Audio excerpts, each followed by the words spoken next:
signos de interrogación, y vamos a tratar de desarrollar este tema que considero que tal vez es de lo más importante que existe elementalmente en la doctrina cristiana para poder comprender qué es la fe. La diferencia entre creer simplemente o la simpleza de la credulidad y la fe bíblica, que son totalmente opuestos.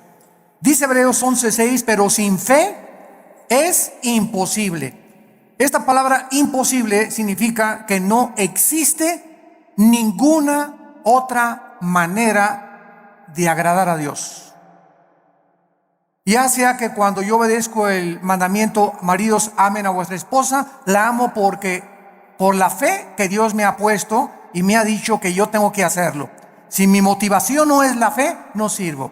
Cuando yo doy dinero a la obra de Dios, tiene mi motivación que ser por fe, agradando siempre a Dios. Amo a mi esposa porque quiero agradar a Dios. Amo a mi esposo porque quiero agradar a Dios. Doy porque quiero agradar a Dios. Siempre la fe tiene que estar detrás de nuestras acciones. Y si la fe no está detrás de nuestras acciones, no estamos agradando a Dios. Es imposible. La palabra imposible, insisto, significa que no hay posibilidad alguna de agradar a Dios de otra manera. Fíjense qué importante es esta conferencia. Y a continuación dice el Espíritu Santo, porque es necesario, o es implícito, que el que se acerca a Dios, ¿cómo nos acercamos a Dios? Creyendo que Él existe. Si tú te pones hoy en la mañana a orar, Señor, te pido por mi hija, mira que tiene 3 días que se fue mi hija. Oh, Señor, no tengo trabajo. ¿Tú crees que te estás acercando a Dios con fe? Bueno, primero tranquilízate, cálmate, tómate un chocho tal vez, ¿verdad? Para que te aplaques, pero en un estado emocional donde está, Señor, por favor, etcétera, etcétera, es como si dijeras a Dios, tú no puedes, Señor, contestarme. Estoy lleno de aflicción y tú no puedes realmente contestarme. Pero yo me acerco a Dios y le digo, Padre, te doy gracias porque mi hija está en tus manos. Te doy gracias porque el trabajo que tengo por delante está en tus manos.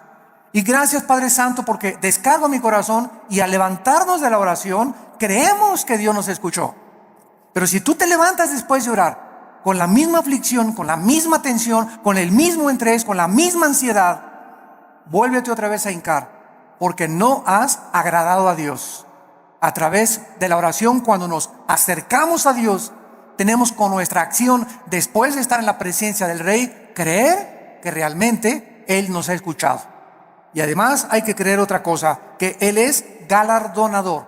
O sea que Dios nos va a recompensar todo vaso de agua que nosotros demos. Un simple vaso de agua a cualquier persona en el nombre de Jesús. Dios no es olvidador ni deudor para olvidar lo que Él nos tiene que dar, para bien o para mal. Muy bien, vamos pues en el versículo 1 a tratar de encontrar alguna definición que nos ayude a sentar nuestras bases de qué es la fe para comenzar a construir arriba del versículo 1. Es pues la fe la certeza. La palabra upostasis, que se tradujo certeza, es sustancia. La fe es una sustancia, es algo real, es una seguridad. ¿De qué cosa? De algo que viene. De algo, no de algo que tienes ya. Porque si lo tienes ya, ya no es fe.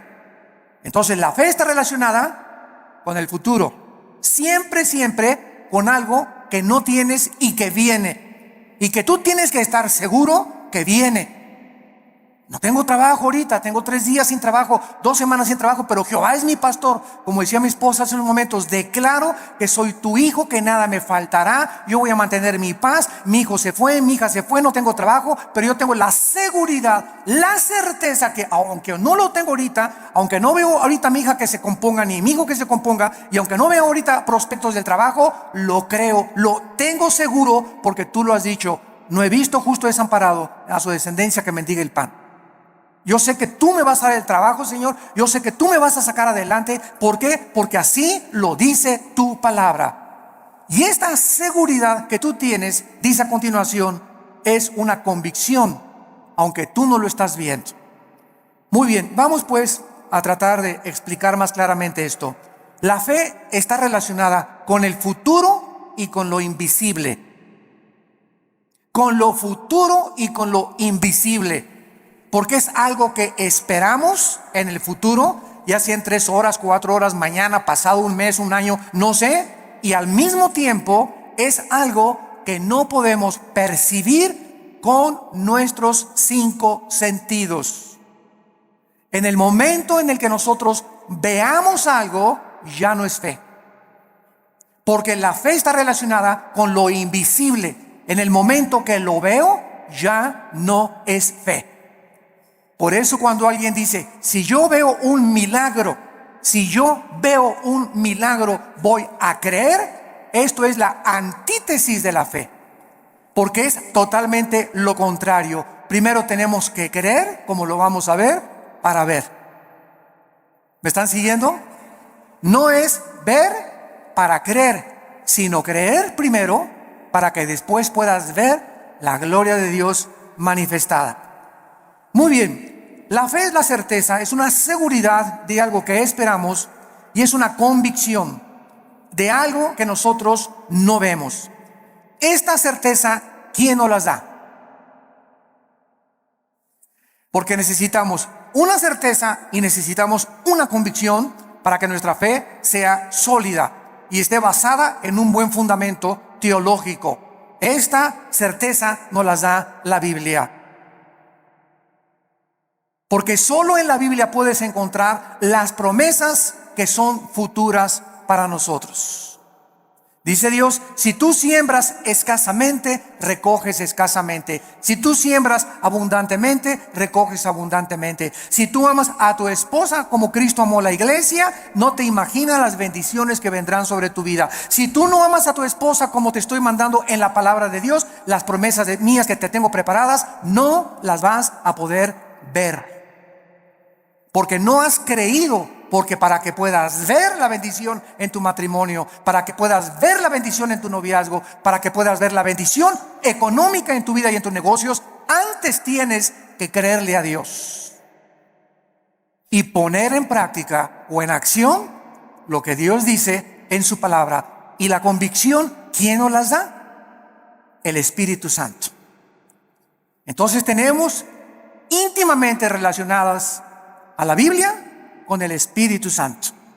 No podemos jamás divorciar al Espíritu Santo de la Biblia, ni la Biblia del Espíritu Santo, porque el Espíritu Santo es el autor de la palabra de Dios. Entonces necesitamos entender que el Espíritu Santo es un espíritu de santidad, ¿verdad? Es el espíritu de verdad, es el consolador. Entonces, si yo tengo el Espíritu Santo y quiero caminar con el Espíritu Santo y Él es santo, ¿podrán caminar dos juntos si no estuvieran de acuerdo? No, ¿verdad? Para que yo camine con el Espíritu Santo, tiene que haber santidad en mi vida, porque Él es santo y me toma de la mano.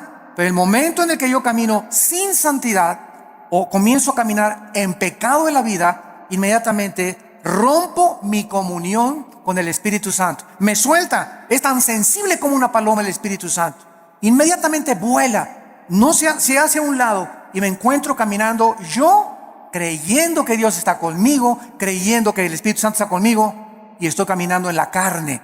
Es lo que se llama caminar en la carne. Y la carne es muy consagrada, La carne es muy religiosa. La carne adora a Dios y por acá y por allá, y sin embargo podemos hacer muchas cosas sin la ayuda de Dios en nuestra vida. Muy bien, veamos ahora que entonces la fe está relacionada con dos realidades eternas e invisibles, con Dios y su palabra. La verdadera fe bíblica está limitada a la Biblia.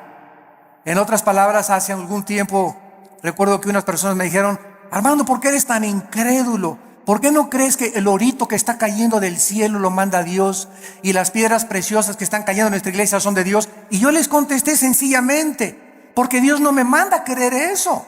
Yo creo lo que la Biblia dice, pero el hecho de creer cualquier fenómeno o cualquier acción, aunque sea milagrosa, no implica que sea de Dios. Porque el diablo puede hacer fenómenos y puede hacer milagros también. Entonces, no me pueden nadie catalogar, ni tampoco a ti clasificarte como que eres un incrédulo y no lo crees. Claro que lo creo, pero si está en la palabra de Dios. Pero si yo encuentro en Proverbios capítulo 2 que la Biblia me manda y me dice que busque la sabiduría y no las piedras preciosas y no el oro, ¿qué me está diciendo el Espíritu Santo con estas experiencias que se están manifestando en muchas iglesias? Que estas iglesias están tanto en la carne, que está ahora siendo engañadas. Pues quieren eso, quieren circo, maroma y teatro, quieren ver milagros, pues eso les voy a dar, como hizo Dios con los judíos en el desierto. ¿Quieren comida? Pues se las voy a dar hasta que les llegue hasta aquí. Y los atascó de codornices hasta que los volvieran al estómago. Este es un juicio de Dios. ¿Por qué? Porque Dios nos busca que busquemos sabiduría y que no busquemos, ¿verdad?, las cosas que está cayendo ahorita del cielo. Y mira, hermano, digo, es más diamantina que nada, hombre, estás menso. La fe está íntimamente ligada a la Biblia. Nuestra fe no es un trapo ungido. Hermano, voy a ir al río del Jordán. Y cuando vaya a Israel, voy a meter una botellita el agua del Jordán y me la voy a traer y me la voy a echar cuando esté enfermo. O la voy a poner ahí y le voy a ya casi una veladora. Voy a traer agua del Jordán y me voy a bautizar del río Jordán. El agua del río del Jordán y el agua del río Bravo y el agua del río Nilo y el agua del río Támesis en Inglaterra es exactamente igual. El río Jordán no tiene propiedades milagrosas. Es el agua de un río donde hace 2000 años el Señor Jesucristo fue bautizado, pero el agua no tiene nada de milagroso. El río es como cualquier otro río, y el hecho que Jesús y el Bautista hayan bautizado ahí no significa que va a ser agua milagrosa. Estamos retrocediendo otra vez a Roma, a la agua bendita. Antes entraba a la iglesia y le metía la mano y me hacía por mí agua bendita, porque le hicieron así y le atribuían propiedades milagrosas. Esto se llama hechicería. Esto es vulgar hechicería. Atribuirle a un objeto, a agua, trapitos o cualquier cosa, poderes milagrosos. Esto es hechicería. Los brujos usan cosas y collares y amuletos, talismanes, patas de conejo. Todo eso está relacionado con el mundo del ocultismo, no con la Biblia.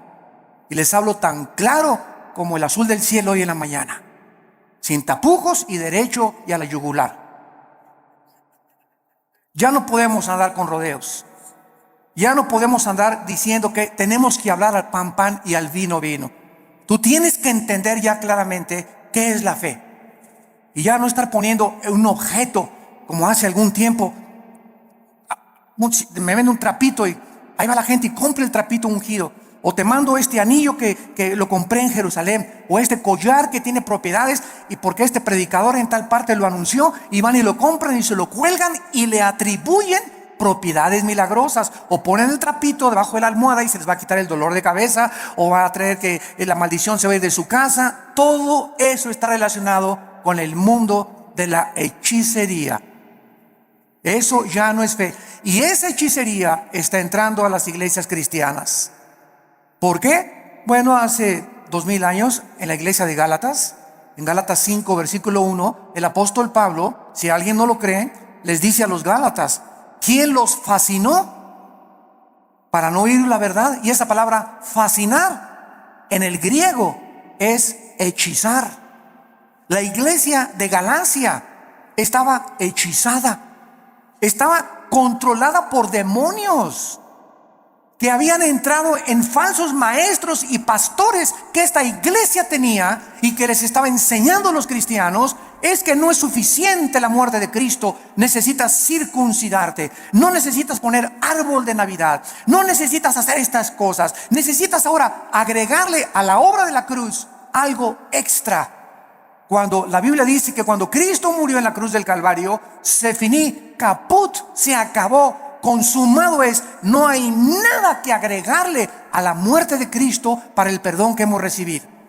Tratar de, después de la gracia de Dios, decir que necesitamos hacer ciertas cosas para completar la obra de Cristo, estamos llamándole que fue incompleta la muerte de Cristo, y esto es una herejía. Hace algún tiempo, bueno, más bien no algún tiempo, hace algunos días, Me entrevistaron en un programa de televisión. Y una de las preguntas que siempre me hacen en Colombia, en Guatemala, donde quiera que voy, es: ¿qué se pierde la salvación? Siempre me preguntan esa pregunta. ¿Por qué? Porque el 65-70% de la cristiandad cree que se pierde la salvación.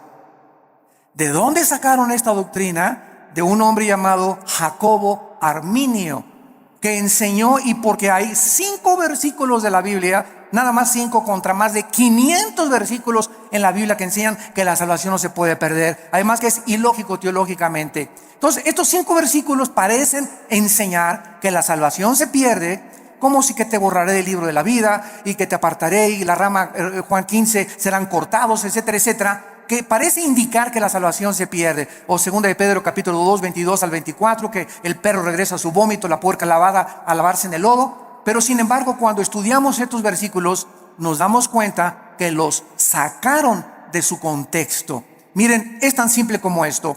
Cuando una persona dice que se pierde la salvación, ¿qué está diciendo? Síganme con cuidado. Está diciendo que al llegar al cielo, Pedro le va a decir: a ver, Pancho Pantera, ¿por qué te voy a dejar entrar al cielo? Y tú le vas a contestar: por la gracia de Dios, más me porté bien. Igual a la salvación. Eso es lo que se está diciendo. O sea, que la gracia de Dios no fue suficiente. Ahora que ya soy salvo, necesito portarme bien, porque si no me porto bien, pierdo la salvación. Entonces, ¿qué salvación nos dio Dios? ¿Temporal o eterna? Dicen Hebreos 9 y Hebreos 10 que nos hizo eternamente perfectos y santificados. En el momento que recibes a Cristo, recibes la eternidad. Estamos ya en el reino de Dios espiritualmente. La eternidad está dentro de nosotros ya. Pero, y ahora en segundo lugar, ¿por cuántos pecados? Apunta todo esto para que te defiendas. ¿Por cuántos pecados murió Cristo en la cruz? ¿Por los pasados, por los presentes o por los futuros? Por los pasados, los presentes y los futuros. Entonces, si existe un pecado que diga que nos hace perder la salvación, Cristo tendría que volver a morir.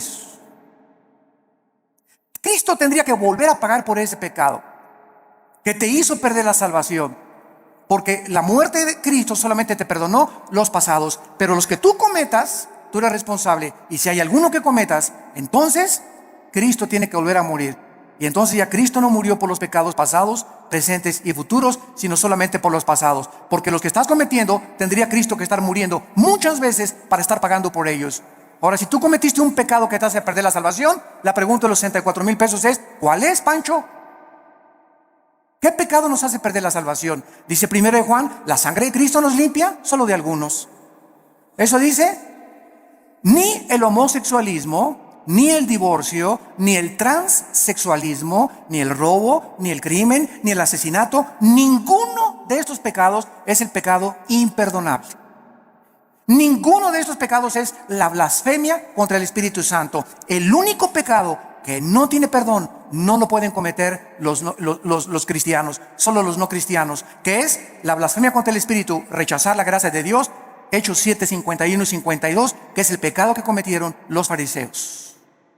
Que después de oír al Hijo de Dios, después de oír la predicación de la palabra, no te quiero, no te quiero, no te quiero. Pero un cristiano, 1 Corintios 12, 2, no puede por el Espíritu ni siquiera blasfemar o maldecir al Espíritu Santo. Antes de ser cristianos, todos blasfemamos el nombre de Dios. Todos blasfemamos contra el Espíritu Santo antes de ser cristianos, ¿no es verdad? Todos cometimos pecados tremendos. Ahora, cuando nos muramos, otra pregunta: cuando nos muramos, ¿cuántos van a morir perfectos? ¿Dónde está San Anastasio por aquí? O Santa Rita de Casia. Cuando muramos, vamos a morir en pecado. A lo mejor hoy en la mañana le grité a mi esposo y me muero a las 2 de la tarde, ya me morí en pecado. A lo mejor hiciste una mentira a las 3 de la tarde y te da un ataque al corazón a las 7 de la noche, ya te moriste en pecado. Te pasaste un alto, ya te moriste en pecado si chocas. Todos nos vamos a morir con algún cierto de pecado, pero esos pecados ya fueron puestos en la cruz del Calvario. Entonces tendríamos que ir al purgatorio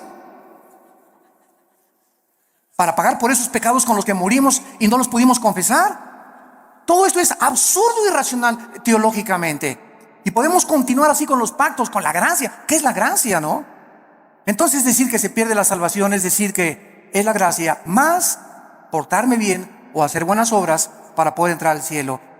La fórmula está equivocada totalmente, está reprobado químicamente en la teología. La fórmula es la gracia más nada igual a la salvación. Las buenas obras que nosotros hacemos no son para salvarnos. Ya Cristo pagó por todas mis malas obras pasadas, presentes y futuras. Mis buenas obras que ahora hacemos, síganme con cuidado, Virgen del Socorro. Las buenas obras que nosotros hacemos después de la salvación solamente son para la entrega de recompensas o la pérdida de recompensas en el tribunal de Cristo. El cristiano ya no va a ser juzgado por sus obras en cuanto a la salvación, sino en cuanto a las recompensas. Y la fidelidad va a ser altamente recompensada por Dios, un vaso de agua que hayamos dado, lo que hemos hecho en el nombre de Dios, pero no está relacionado ya con la salvación. Ya hemos sido justificados por la fe, ya hemos sido santificados y ya hemos sido glorificados desde antes de la fundación del mundo.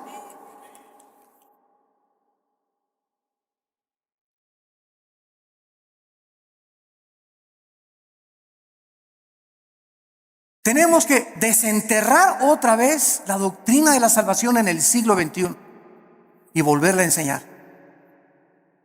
claramente, porque el pueblo de Dios, en los errores en que está cayendo, es por no tener bases teológicas firmes, doctrinales, de una doctrina elemental como la gracia y la salvación. Y por todos lados, porque todo el mundo lo cree, yo también lo creo. Demuéstramelo con la Biblia y lo voy a creer entonces. Pero no voy a creer que porque todos creen que se pierde la salvación, yo voy a creer que se pierde la salvación. Yo te lo demuestro y se los dije en la televisión, tenemos el debate con el que quiera y se los demostramos, ¿verdad? Que es absurdo seguir creyendo que se pierde la salvación. Ahora muchos dicen, bueno, como ya no pierdo la salvación, me voy a portar ahora sí, lugar, vuelo a la hilacha, ¿verdad? Cuando dice Gálatas 5:10 que fuimos llamados a libertad, solamente que no usemos la libertad como ocasión para la carne. La persona que dice eso, con que no puedo perder la salvación, puedo hacer lo que quiera, no es salvo. No es salvo. Porque si tienes al Espíritu Santo, no vas a tratar de aprovecharte y tomar la gracia de Dios como una licencia para pecar. Eso demostraría Romanos 6, que pues pecaremos para que la gracia de Dios abunde de ninguna manera, porque los que hemos muerto con Cristo, ¿cómo vamos otra vez a pecar? O a tratar de pecar voluntariamente. Ya demostraría que ni siquiera tenemos la salvación. Bueno, esto es importante en relación con la fe. Y vamos a ver ahora algunos ejemplos de la fe en algunos versículos en el Antiguo y en el Nuevo Testamento. Vamos a ver en primer lugar el Salmo 27, para que veamos cómo operó la fe en el Antiguo Testamento y tengamos bases más profundas acerca de nuestra fe. Vuelvo a repetir, la fe está relacionada con el futuro y con lo invisible. La antítesis de la fe sería ver, porque caminamos por fe, no por vista. La vista queda excluida de la fe. Y si camino por vista, está excluida la fe. Una de otra están excluidas. No pueden ser las dos verdad. O camino por fe sin ver, o veo y ya no camino por fe. ¿Está claro? Es muy importante aceptar este concepto. Si caminamos por vista, ya no necesito la fe. Si camino por fe, no necesito la vista. Cada una excluye, insisto, la otra. Esto es contrario a lo que el mundo dice. Ver para creer. Esa es la filosofía del mundo. Esa es la dimensión en la que el mundo se mueve. Nosotros hemos entrado a otra dimensión totalmente que dice lo contrario, que necesito primero creer para poder ver.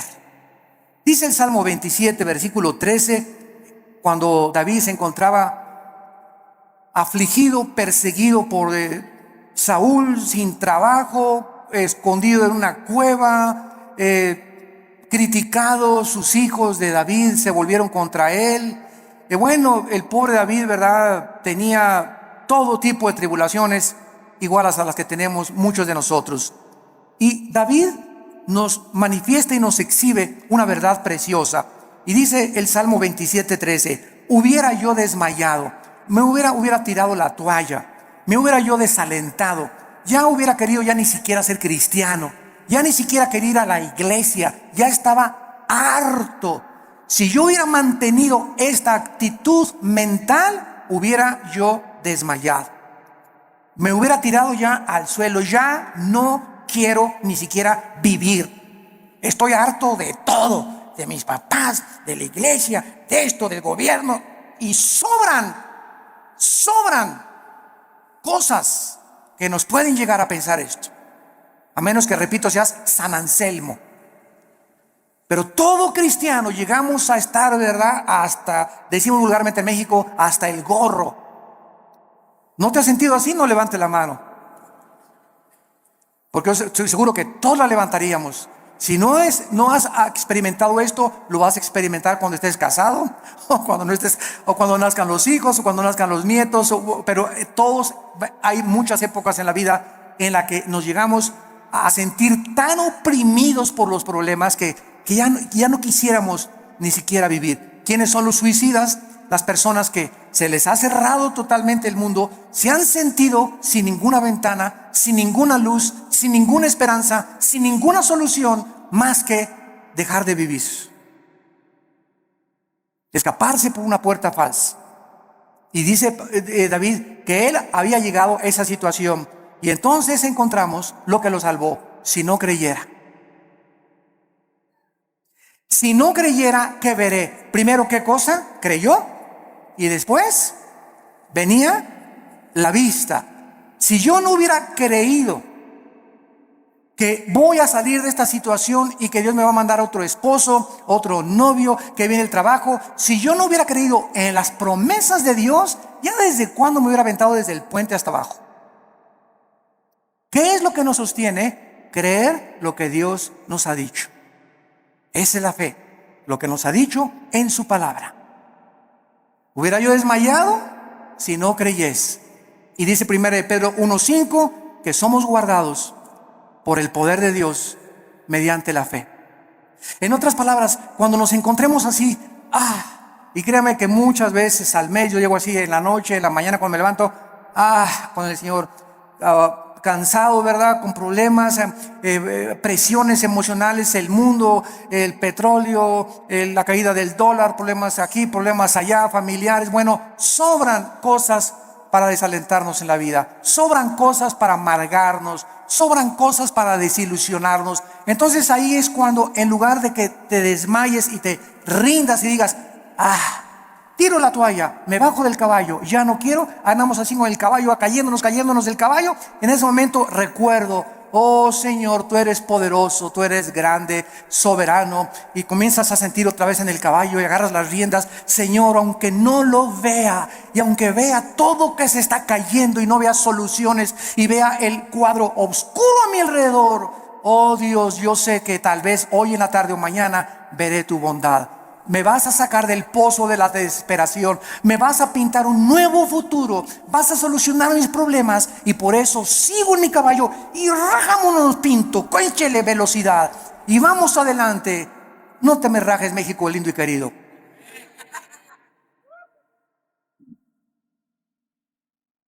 Y no nos echemos para atrás.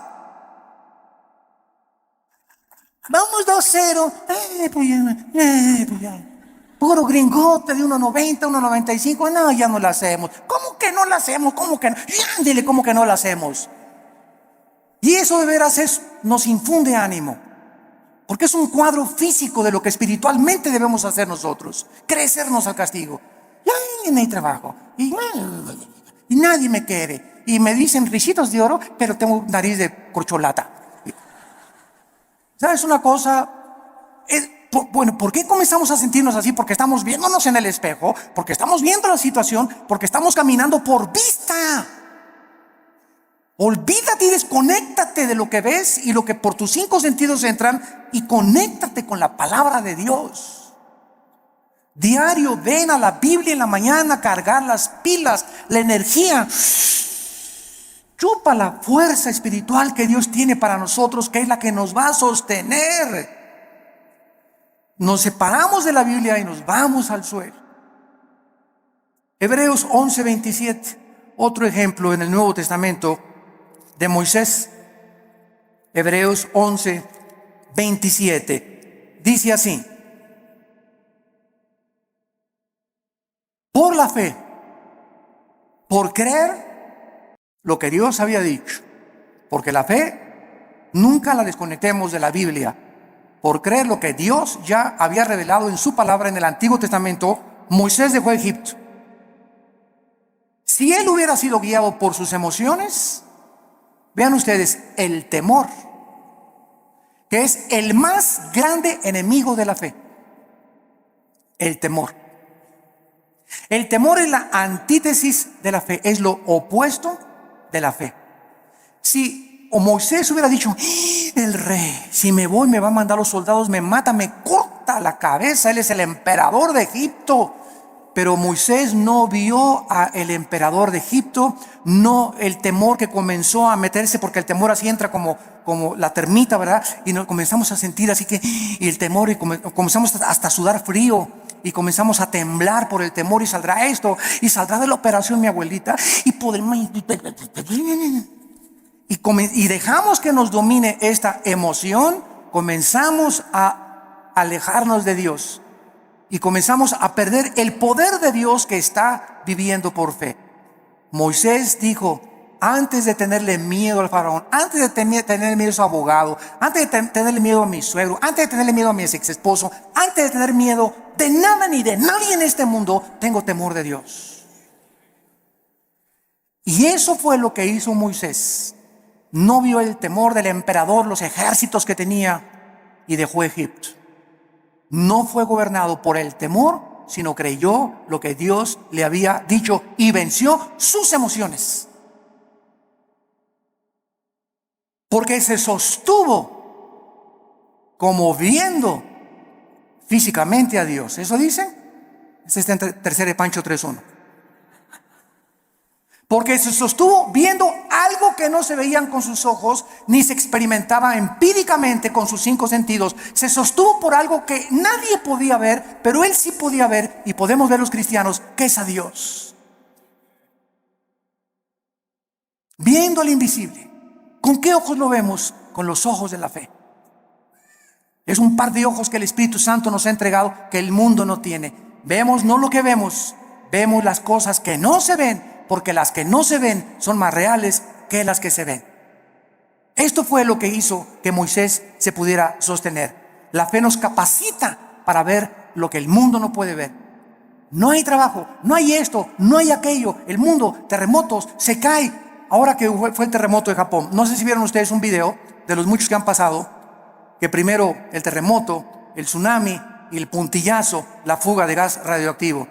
Y pasaron a una japonesita que era cristiana, como de 80 años de edad. Y está la japonesita en el video caminando y dice: aquí estaba mi casa. Y para todos lados estaba viendo, y ahí estaban mis hijos, y ahí vivía mi sobrino. Y se queda la japonesita como de 80 años de edad, sin nada ni nadie en el mundo. Ni una cobija donde acostarse. Y se hace así las cabezas y dice: pero tú me seguirás sosteniendo. Bueno, las lágrimas comenzaron a caer de mis ojos.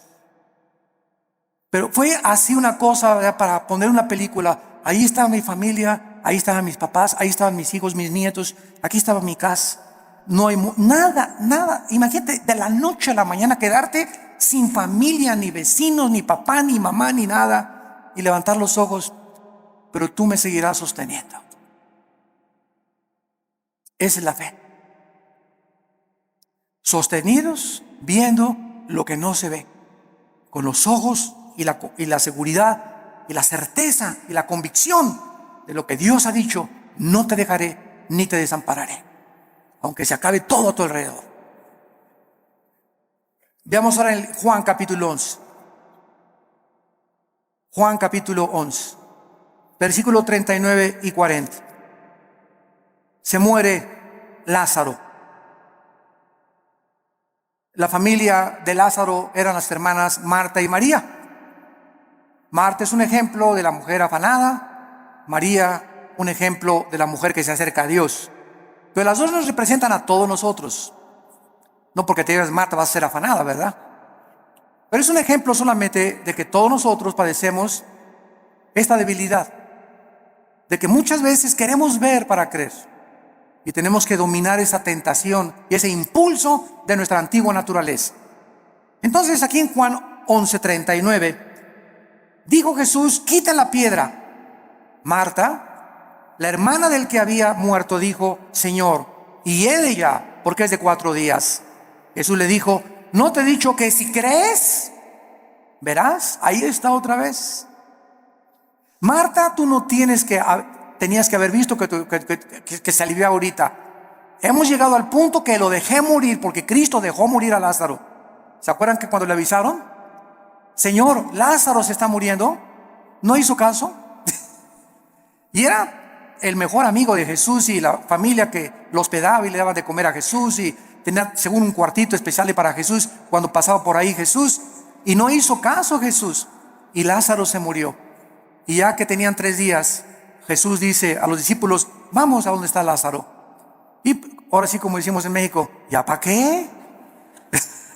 ¿Ya para qué? ¿Ya para qué? Pues ¿cómo que ya para qué? Pues eso decimos nosotros, pero no lo dice Jesús ni Dios tampoco. Y llega Jesús, los discípulos: ¿ya para qué, Señor? ¿Ya para qué? Ya pierdes tu tiempo. Y es que todo, dice Cristo, lo hice llegar a este punto, y te estoy haciendo llegar a este punto donde pierdas tu trabajo, donde tengas esa enfermedad, donde pases esto. Estoy llevando las cosas al extremo para que cuando estén en el extremo, ahí pueda yo ser grandemente glorificado por tu vida. Yo cuántas personas he visto que se enferman de cáncer y que son sanadas y que dicen: Dios mío, hasta los médicos, pero esto es un milagro. Pero si no hubiera sido esa enfermedad, no hubiera sido glorificado Dios. Si no hubieras perdido tu trabajo y un trabajo te viene milagrosamente, ¿cómo podrías decir: Señor, solo tú pudiste haberme dado este trabajo? Fue un milagro. Así como ayer la selección mexicana fue un milagro que ganara. Pero aquí no se mete, ¿verdad?, la fe. O sea, 2-0, decimos, ya al 2-0, yo ya iba a pagar la televisión. La neta. Dije, ya, otra goliza. ¿Cómo nos vamos a levantar de un 2-0 con estos gigantones de gringos, verdad? Y cuando viene y te das cuenta, ¿no? Que, caray, lo que no parece, se puede convertir en una realidad. Entonces muchas veces Dios deja que lleguemos a ese 2-0 y que parezca que todo está perdido. No está perdido, porque Él es Dios y Él es alguien que ha dicho: no te dejaré, desampararé, estaré todos los días contigo hasta el fin del mundo. Podemos, aunque perdiere mi padre y mi madre, con todo Jehová no me dejará, porque Él es nuestro sostén. Y le dice Cristo a Marta: si tú crees, vas a ver la gloria de Dios. Tenemos que ver espiritualmente para poder creer. La gloria no puede venir hasta que no creamos.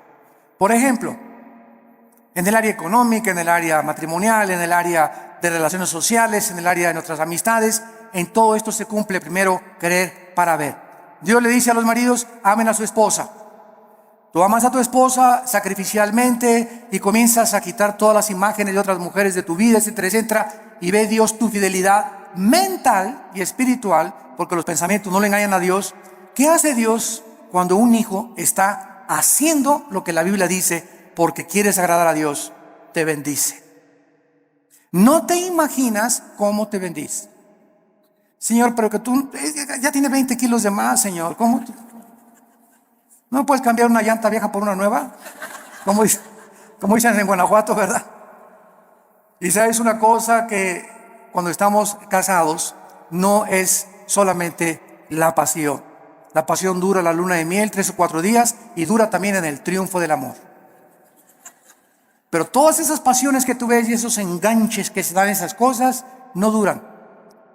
Y claro que nos seguimos besando y todo, ¿verdad? Pero entonces ya entras al matrimonio y ya entras a un nivel donde no solamente es pura pasión, hay problemas y bajadas, y comienzas a entrar a una madurez donde maduras con tu esposa y te das cuenta que es una relación que tiene que durar toda la vida hasta que la muerte nos separe, porque está basada en un cordón de 3 dobleces, que es Jesucristo. Entonces ya no está basada tanto en el físico como en una relación espiritual, porque los matrimonios que duran son los matrimonios que los dos son discípulos de Cristo. Cuando 2 caminan hacia Dios, es como un triángulo. Dios está en la punta del triángulo y aquí está el hombre y la mujer. Cuando el hombre y la mujer caminan los dos siguiendo a Cristo, cada vez están más cerca el uno con el otro, porque más cerca están de Dios. Y ya podemos vencer esas cosas de cámbiame, la verdad. Pues que no vas a tener Miss México toda tu vida. ¿Qué querías, verdad? Que tu esposa te durara así. Tiene que dar a los 50 años tu esposa, a los 60 años tu esposa. El cuerpo se deforma, igual él tiene panza de Santa Claus ya también, ¿verdad? Pero nos seguimos queriendo. Entonces nuestra antigua naturaleza demanda ver para creer, puesto que depende de los sentidos, pero no de la palabra de Dios. Y vemos en penúltimo lugar 2 de Corintios 4. 2 de Corintios 4. Versículos 17 al 18. Y dice el apóstol Pablo, esto es tremendo. Estamos tratando de encontrar la fe en el Antiguo y en el Nuevo Testamento en algunos pocos versículos. 2 de Corintios 4, 16 y 17 a 18. Por tanto, otra vez dice Pablo, no desmayamos. Qué peligroso es darnos por vencidos. Qué peligroso es tirar la toalla en la vida cristiana. Qué peligroso es desesperarnos. Qué peligrosísimo es desanimarnos. Qué peligroso es. Porque cuando un cristiano es animado, para que, se te viene una horda de demonios que van a agravar tu situación. Se va a convertir en una cosa crónica en tu mente. Vas a comenzar a sufrir unas depresiones. Las personas que sufren de depresión continua, todos somos deprimidos de vez en cuando. Pero cuando somos deprimidos ya 3, 4, 5 días deprimido, estás bajo ataque del maligno.